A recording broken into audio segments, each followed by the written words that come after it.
एक डरावनी रात की कहानी।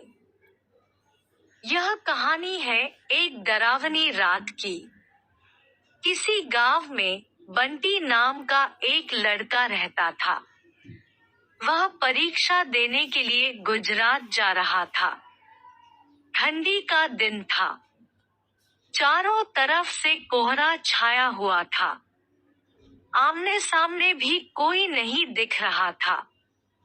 पूरे 15 घंटे के बाद वह गुजरात पहुंच गया था। परीक्षा अगले दिन थी, इसलिए वह एक होटल में रहने के लिए सोचा। रात हो गई थी और कहीं भी उसके बजट में सस्ता होटल मिल नहीं रहा था। काफी ढूंढने के बाद उसे एक सस्ता होटल मिला। वह उस होटल में एक कमरा बुक करवाया और जब वह कमरे में गया तो देखा कि कमरे के चारों तरफ जाले लगे हुए थे। ऐसा लग रहा था कि यह कमरा काफी सालों से बंद पड़ा था और कमरे के अंदर का माहौल एकदम डरावना और सुनसान लग रहा था। लेकिन उसने ये सब नजरअंदाज कर दिया और होटल से खाना मंगवाया और खा पीकर सोने चल दिया। जब वह सो रहा था तो लगभग रात के 1 बजे के करीब उसे किसी के पायल की घुंघरू की आवाज सुनाई दी। वह रात थी। बंटी तुरंत नींद से उठ गया और जल्दी से खिड़की के पास गया, ये पता करने के लिए को इतनी रात को किसकी पायल की आवाज सुनाई दे रही है और इस सुनसान रास्ते में कौन आधी रात को घूम रहा है। क्योंकि वहां होटल में बंटी और मैनेजर के अलावा कोई भी नहीं था, तो ये फिर किस औरत की पायल की आवाज सुनाई दे रही है।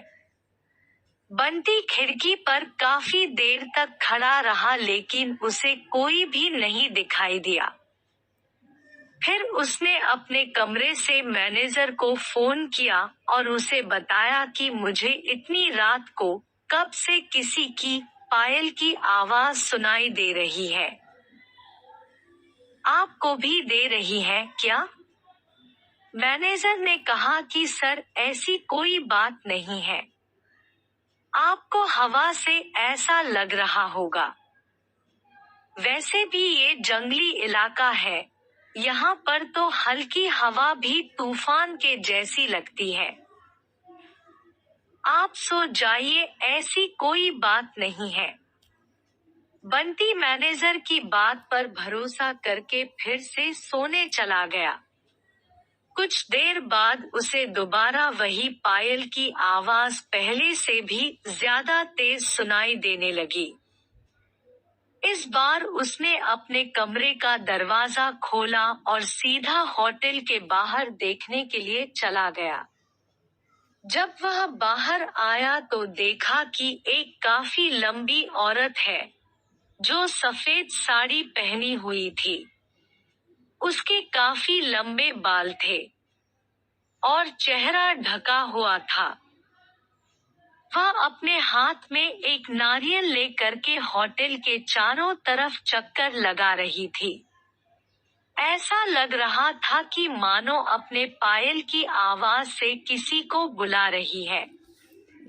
बंटी दौड़कर उसके पास गया कि कौन है ये औरत जो इतनी रात को यहाँ घूम रही है। लेकिन वह तुरंत ही गायब हो गई और चारों तरफ कोहरा ही कोहरा फैल गया।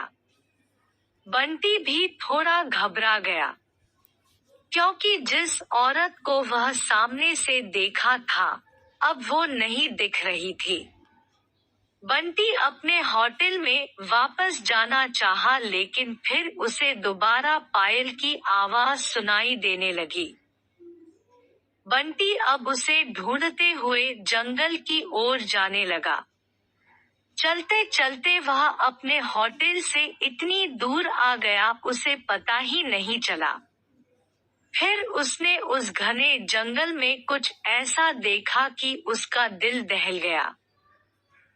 उसने देखा कि उस औरत ने एक पीपल के पेड़ के नीचे 5-6 लाश रखी थी और बारी बारी से एक एक को नोच नोच कर खा रही थी। उसका मुंह खून से लथपथ था और चेहरा भी एकदम डरावना था। बंटी जब ये सब देखा तो उसके पांव तले जमीन खिसक गई। ये सब नजारा देखते ही उसे डर के साथ साथ रोना भी आने लगा कि वह चुड़ैल अब मुझे भी मार देगी, क्योंकि अपने पायल के आवाज से यहाँ तक तो मुझे लेकर आई है। लेकिन उसने हिम्मत से काम लिया और हनुमान चालीसा पढ़ते पढ़ते धीरे से वहां से भाग गया ताकि भूत उसे देख ना ले, लेकिन भूत तो भूत होते हैं। बंटी जैसे ही वहां से भागने की कोशिश किया, वो चुड़ैल अचानक उसके सामने आ गई और उसे इशारों से अपने अड्डे पर ले जाने लगी, जहां पर उसने लाशें रखी थी। बंटी हनुमान जी जाप करके इतनी तेजी से वहां से भागा कि मानो जैसे उसके अंदर किसी की शक्ति आ गई हो। भागते भागते सीधा वह अपने होटल वापस आ गया। वहां थोड़ी देर रुका तो उसे एक आदमी दिखाई दिया। उसे देखकर ऐसा लग रहा था कि ये अच्छा आदमी है। वह बंटी के पास आकर बोला, अरे भाई क्या हुआ तुम्हें? इतना डरे हुए क्यों हो? बंटी ने सारा किस्सा उस आदमी को सुनाया तो उसने बताया कि भाई तुम बहुत किस्मत वाले हो कि आज तुम बच गए। वो भूत किसी को भी नहीं छोड़ती। और तुम इस होटल में क्या कर रहे हो? इसको तो बंद हुए काफी साल हो गए।